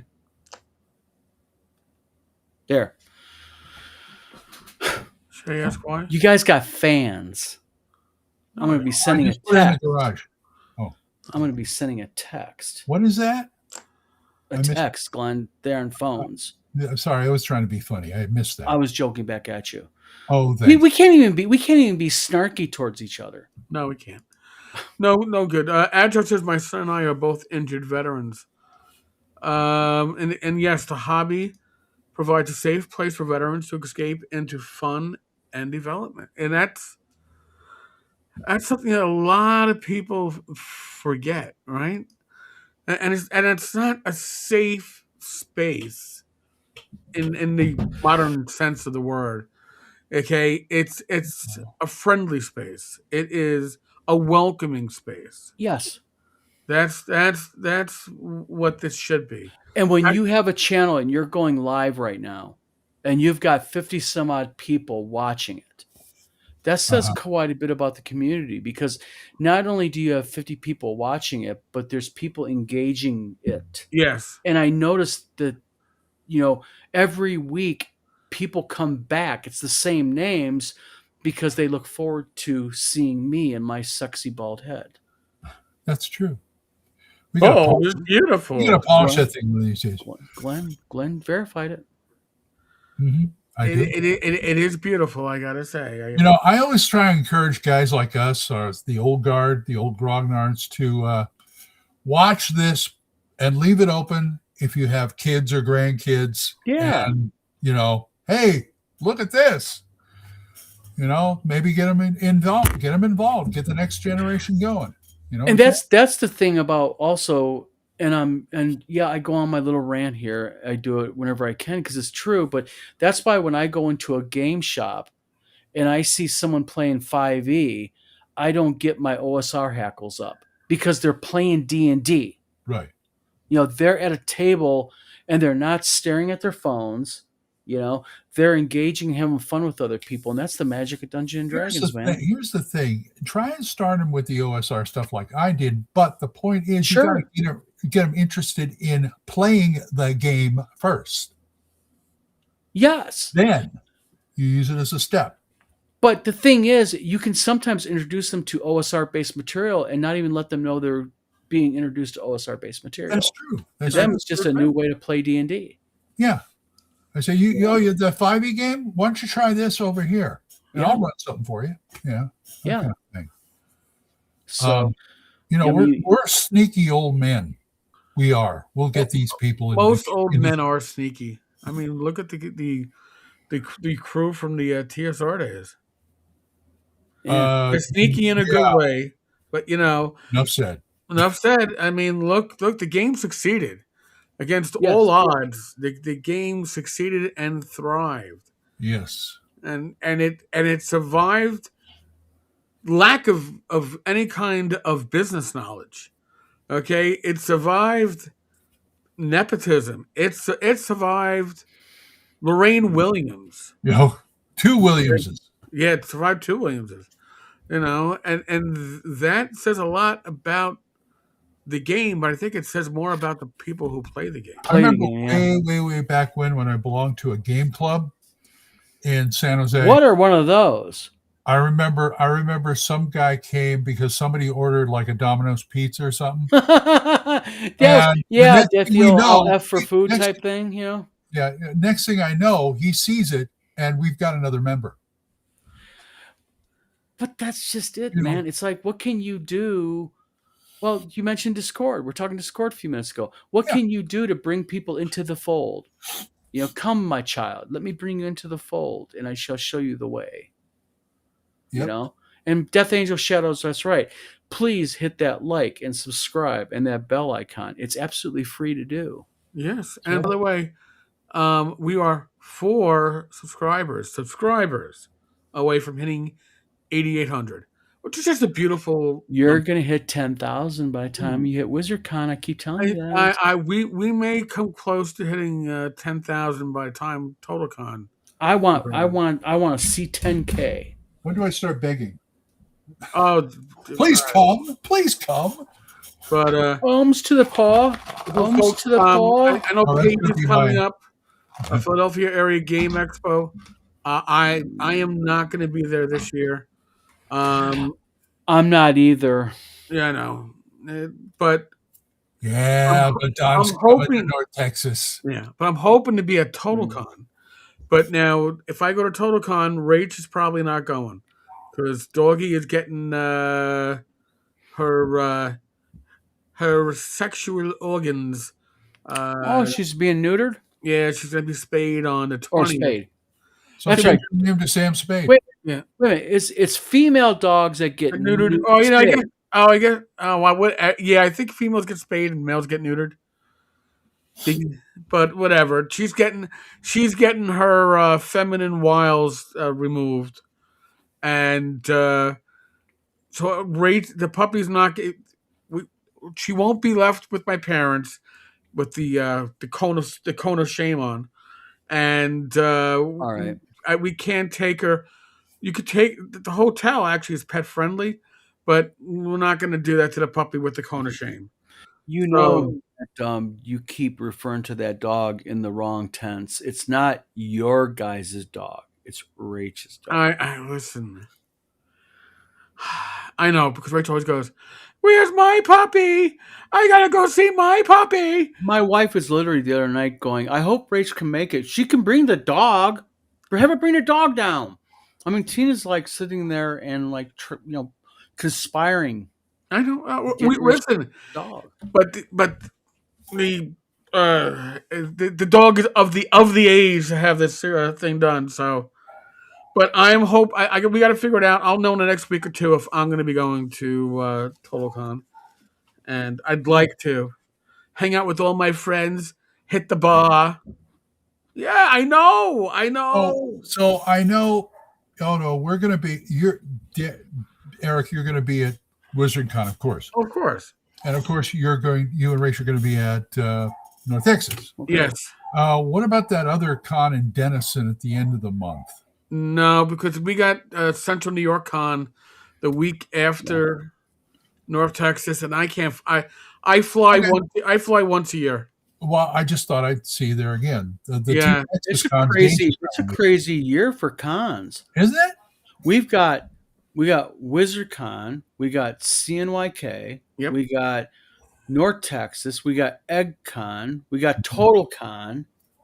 ShireCon and all those. Yeah. Other, I don't know if I'm gonna make it to ShireCon. Problem with ShireCon is it's such a long drive for just a 1-day con. Well, it's a 2-day con, but yeah. Oh, is it 2-day now? Yeah, it's Friday, Saturday. yeah. But I'm glad. Yeah. Rach and I were invited out to EggCon, and just the logistics. That's beyond my ability to drive in a day, and that becomes, and you can't really fly there because you need a car to get to. I can't wait to go to EggCon. It is on the top of my to-do bucket list. Is I want to get Steven Deinhardt to personalize my copy of Giantlands.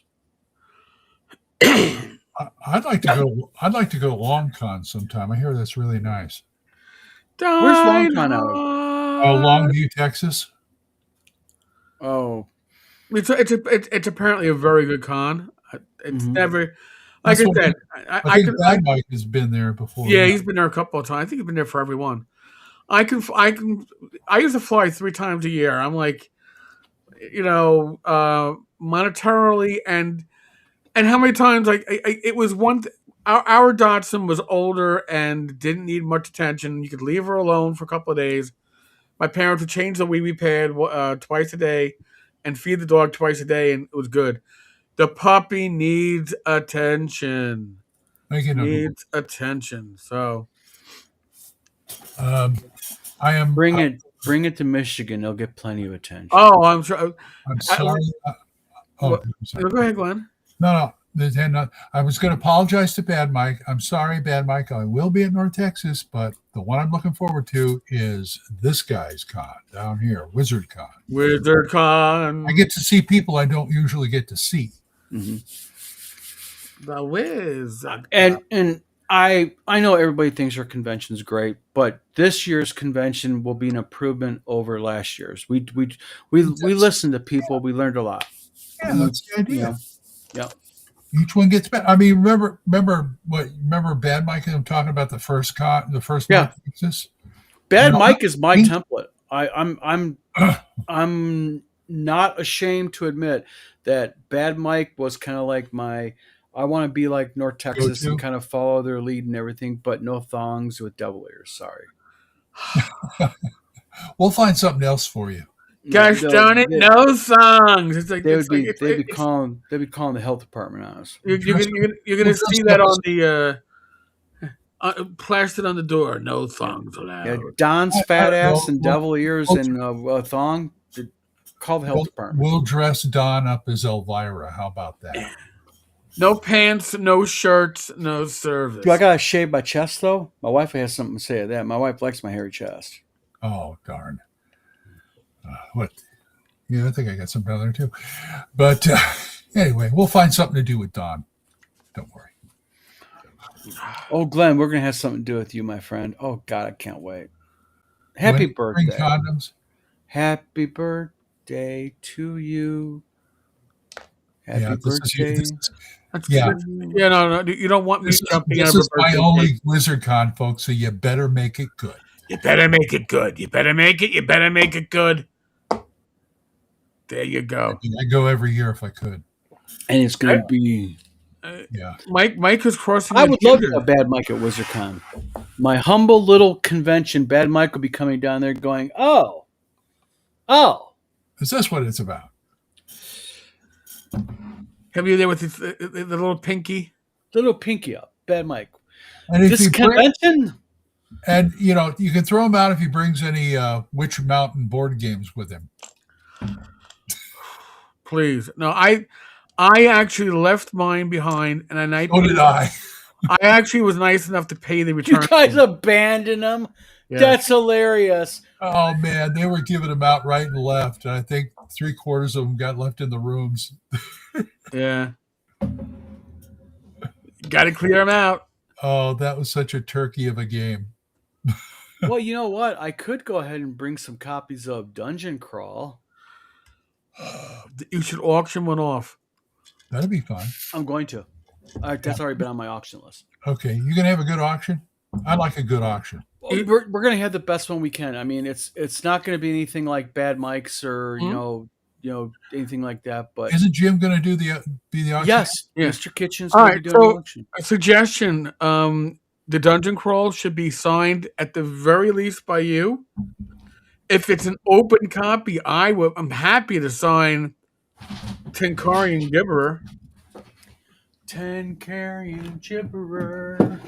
Yeah, the Tenkarian Gibberer. Mad Mike, I'm sorry about earlier. I will give to auction off. See, Don, you gotta sign the front in like gold ink.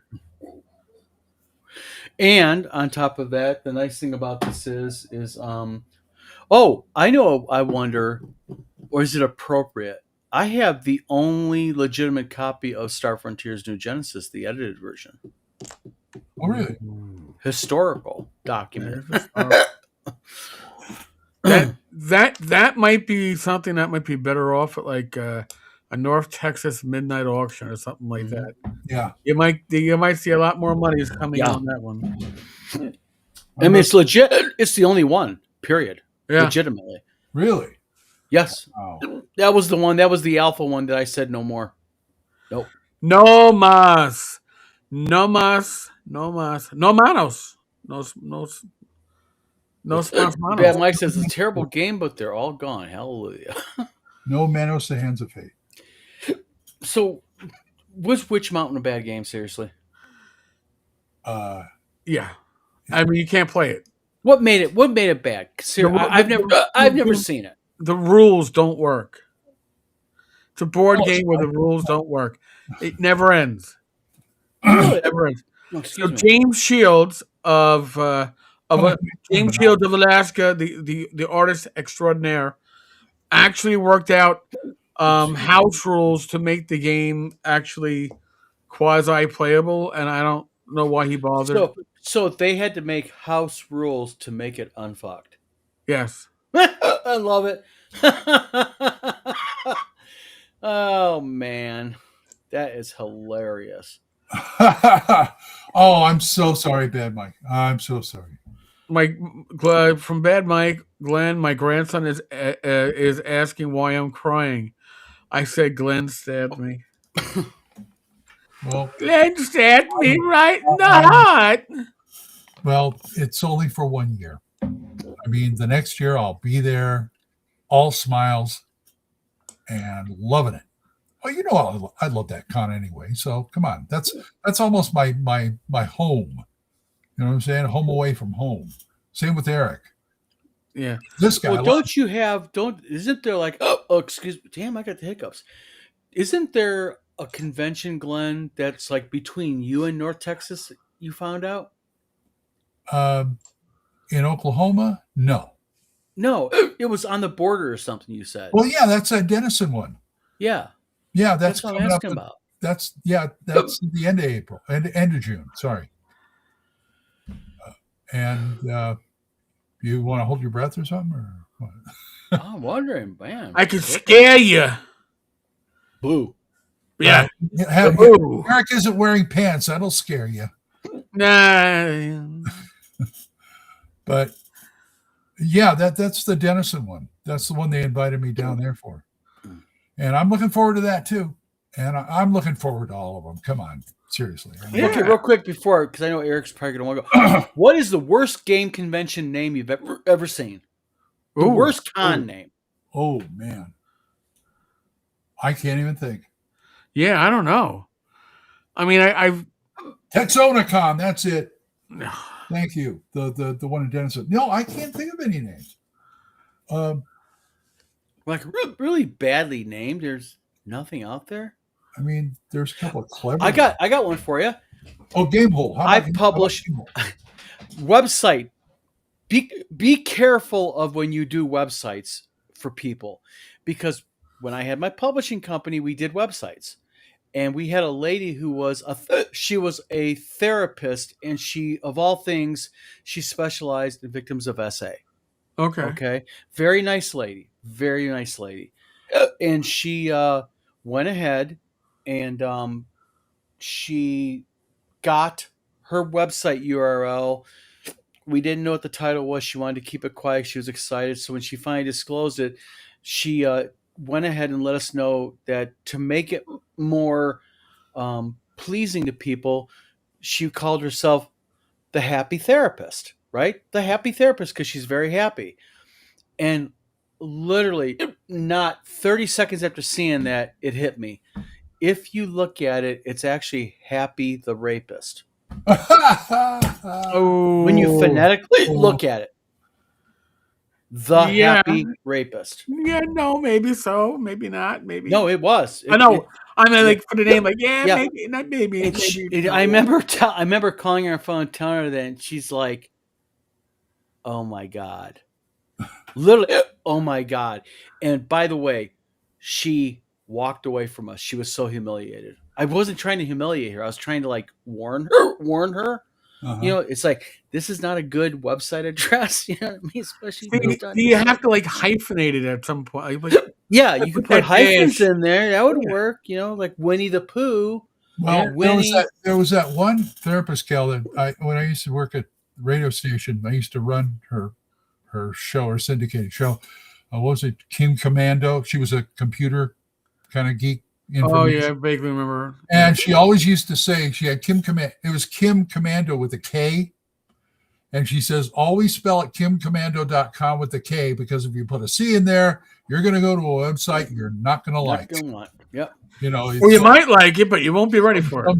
Some femdom website. Like I said, you might like it, but you won't be ready for it. Yep. That's true. But Uh, we're having too much fun, guys. Too much fun. Yes, we are. yeah, but I didn't expect to be losing my voice tonight, but that this is natural progression, I guess. Fugly. Oh my god. Anal bum cover. Oh my god, I didn't even catch it at first. Eric, you gotta have kind of like a predisposition to be sick and twisted and disgusting. Dude, I was a cop in New York City for 20 years. I don't have that predisposition. True. I'm trying to remember what name you never use in the comics, because if you write it out in comic, in the panel, it looks dirty because of the way the letters fall. I can't remember. It's like, one was Clint. Even though don't ever use the name Clint because, well, fonts for comic books, they're usually all caps. Yes. And you write Clint and put the L and I too close together. What do you get? Yeah. You get Clint with an L and I too close together. But it wasn't one of the Marvel heroes Clint? Yeah, Hawkeye. There you go. Hawkeye. All right. Yeah, they were very careful in lettering those panels. Damn wankers. Yeah, damn wankers. It's not Phoenix Con. Always, it's not. Wait a minute. Bad Mike says Phoenix Con always confused me. It's not in Phoenix. Yeah, that's the thing that got me. I was like, oh, they're in Phoenix, Arizona. No, they're not. Rising Phoenix. Actually, Where are Phoenix Con is a Rising Phoenix. Well, there is Rising Phoenix is in Massachusetts. Yeah, there's one in the South too, but it's not spelled. I thought it was Florida. No, Rising Phoenix is up in Massachusetts. That's the one that's right around WizardCon. Yeah. Yeah, it goes the same weekend as us. Okay. Yeah, Really? Scott, we're like, oh, we want to come. He wanted him as a special guest. I want him as a special guest. It's like, wait a minute here. We can go to each other's conventions as special guests, just we'll be abandoning our other conventions. So right. I can go run his. Yeah, I'll come on yours, you run mine. Yeah, it works, right? Yeah. Grimoire, as a kid, Mike Hunt was a popular name when you had to. That's what when I first met Mark, and one of the first things I said was, "I'm glad your name ain't Mike." What? You're being a bug. Oh, you're being a bug. You know that? Well, I am a bug. My fat ass redheaded stepchild. Oh, you're a cat guy. I'm a cat lover. Yep. I'm a dog guy. I love pussy. Cats. I love pussy and bitches. Ooh. Pussy and bitches. I'm just saying. Are we gonna be rapping here in a minute? No, I don't think so. Have you taught her to roll dice yet? Sorry, Loki. Look at this fat guy. Look at him. He just sits there with his gut hanging over. Yeah, it's okay. We're talking about you. See, look. You're like, whatever. Does she where's my food bowl? Does she roll dice? He's a good kitty. Here you go, bud. Oh man, I've been talking over everybody tonight. Wow. That's okay. Wow. We love you. We love our Glen. I feel like I've been drinking again, but I'm not. So, Glenn, you imbibed on New Year's Eve. Woohoo! Boy, did you! And that's surprising. No, it was fine. I mean, to me, it's like, yeah, I've done that before. No, you've gotten drunk before. I would never have guessed. Never. Okay. We're probably both going to get drunk, but wait a minute. Dogs, goats, chickens, horses, donkeys, and lizards. Sounds like a party down the street. Oh yeah. What kind of a drunk are you, Don? I do not get drunk. Oh, you just watch me. Okay, fine. Yeah. No, I don't. I don't get drunk. I don't like the feeling of it. When I start feeling it hit me, I back away from it. Yeah, it's pretty much me these days. But when I do get drunk, I'm a happy drunk. I do not go. Let me put it this way: I've gotten drunk several times when I go out, but I do not look for it. If I had a choice, I'd rather just drink a Coke. Mm-hmm. Now, you want to see funny? Get my wife a couple sheets to the wind. She's goofy funny. Golfe, funny. When you say Goofy golfe, funny. Now, my brother we should- Mike, you get my brother Mike drunk, he's an Uh-huh. asshole. Oh wow. Well, if your wife is going to come with you to North Texas, we'll Yes. get her together with Bill Webb. He's a fun drunk. Well, I'll tell you what, margaritas and my wife do not mix well because she just like, woohoo! It's like, oh wow, Last year I got drunk with my grandson, which was an experience. that's pretty cool. Yeah. Well, I'm as you know, as you've probably found out, I am a talkative drunk. Yes. Yeah. If we're in a bar or lounge and I'm drunk, I will just talk to you and talk to you and talk to you. I don't know where the hell I get these ideas, but they just come out. Mm-hmm. So anyway, it's therapy for me. Okay. it's okay. It'll man. be- It's It'll be all okay. right. It's therapy. And It'll be all right. Mr. Eric there, I don't think gets drunk either. So now Raish. Rach hardly ever drinks anymore. I don't get drunk. I don't drink. Here's the thing: if I'm out drinking, I'm generally drinking beer, and I have over the years gotten to the point where when I have somewhere around my fourth beer starts going from that tasted good to that tastes like shit. And once it starts tasting like shit, I no longer want to drink it. Yeah, there's like a threshold. It's like, oh, this is really tasting great. Okay, now I just got done chugging some cat piss. See, my dad, Right. And now if I'm drinking wine, I don't have that limit. That's why when I'm having my snacks at night, I have one glass of wine and I'm done, because I know I can drink wine or have those like what do you call them, those vodka drinks that you can get at the liquor store. see, I was raised. My dad was an alcoholic, but he wouldn't consider it because he comes from that generation where he says, I can't be an alcoholic. I drink beer, only beer. I said, well, you can get to be an alcoholic with beer too. I mean, he'd drink a case or something, and it's like, I'm all right. I just drink beer, that kind of thing. That was my grandfather. Yeah, it's so funny. I watched what is it, Rio Bravo, and you got Dean Martin as the drunk deputy there. They keep trying to sober up by giving him beer. We're gonna walk you down. Don't worry about it. We're gonna walk you down. Step. There you have. By step. Or something. But mead. Oh boy. Honey wine, yes. Yeah. Oh, honey wine. Yep. I never had it. Isn't that just basically honey wine is just mead, basically, isn't it? Yeah. Right. It's the same thing. I've had some mead at a Renaissance festival, and then I've had people introduce me to mead at like conventions and go, holy crap, that's nothing like the swill I had at the Renaissance festival. So I've had some really good meads too. So, but you don't generally find it in New York liquor stores. So aside from maybe a Boilermaker or two, I usually just stick to rum. It's easier.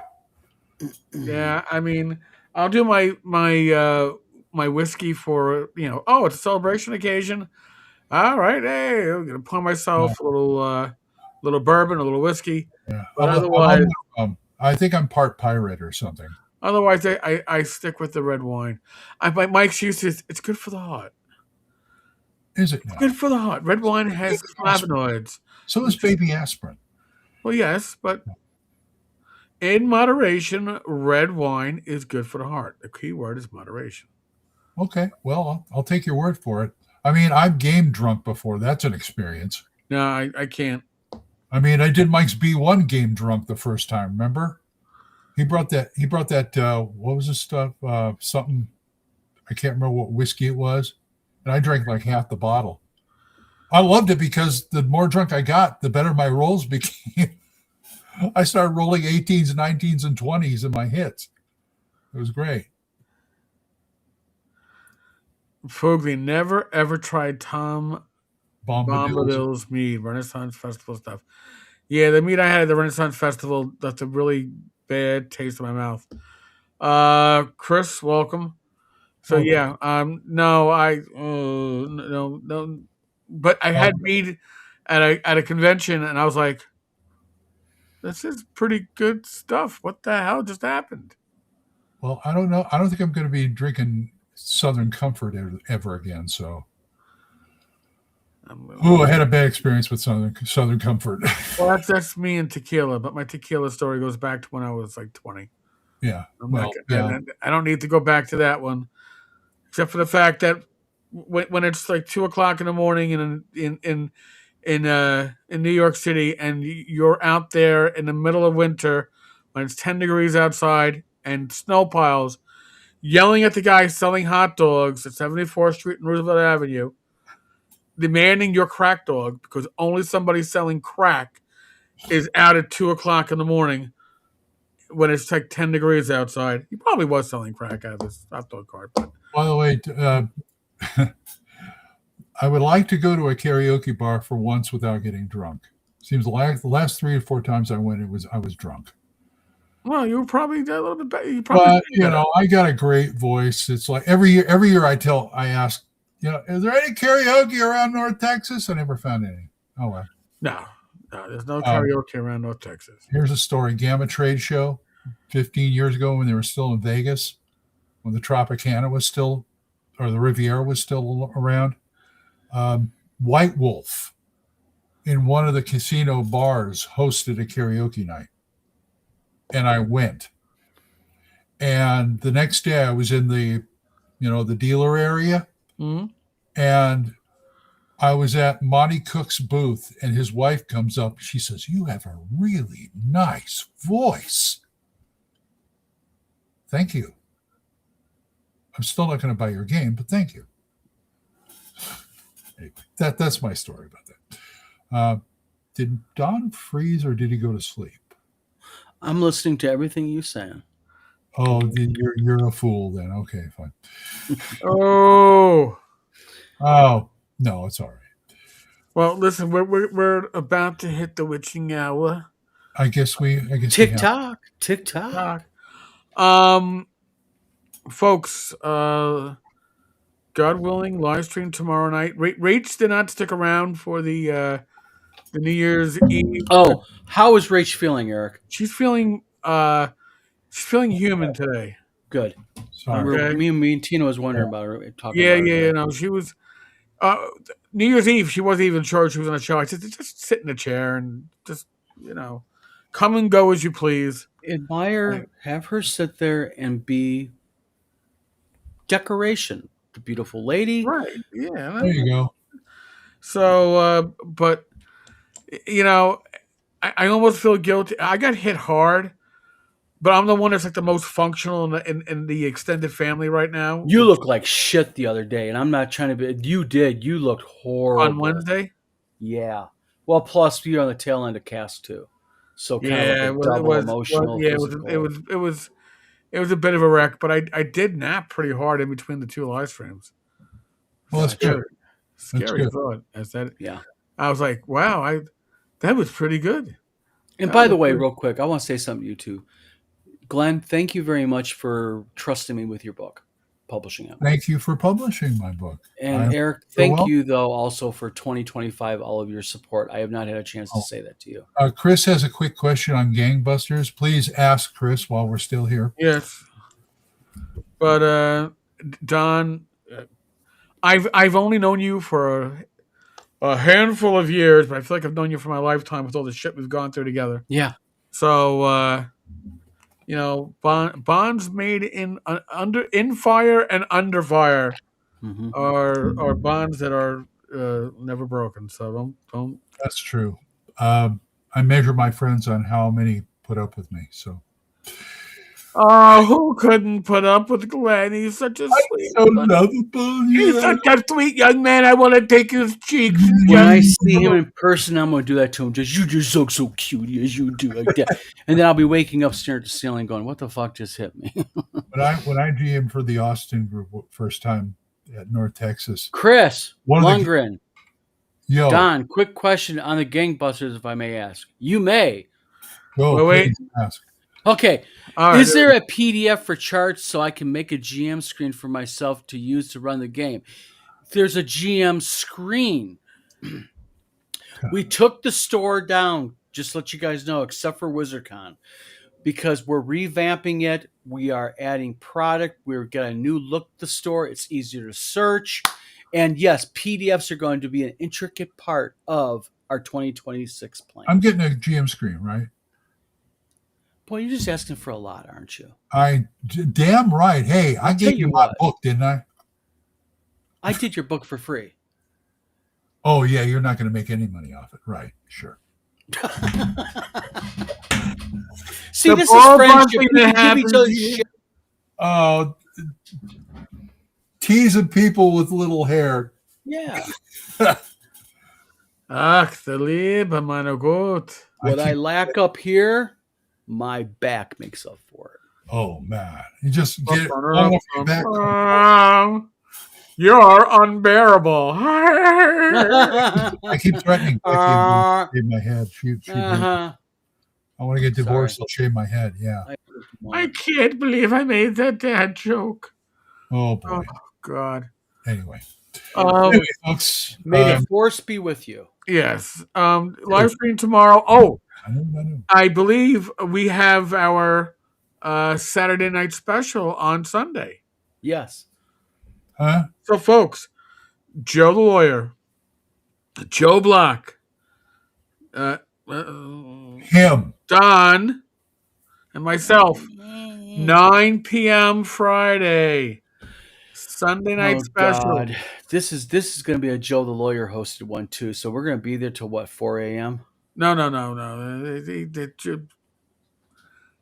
I got to put a urine catheter in, just get it out of the way so I don't have to get up? Oh, come on. Joe gets up every half an hour anyway, so don't worry about it. Just saying. Just saying, not spraying. Folks, thank you so much. Thanks so much to Agile. Thanks much to the new members, both those that were gifted and those that joined as minions. Really appreciate your support. It's awesome. 2026 is going to be an amazing year. And I want to say something.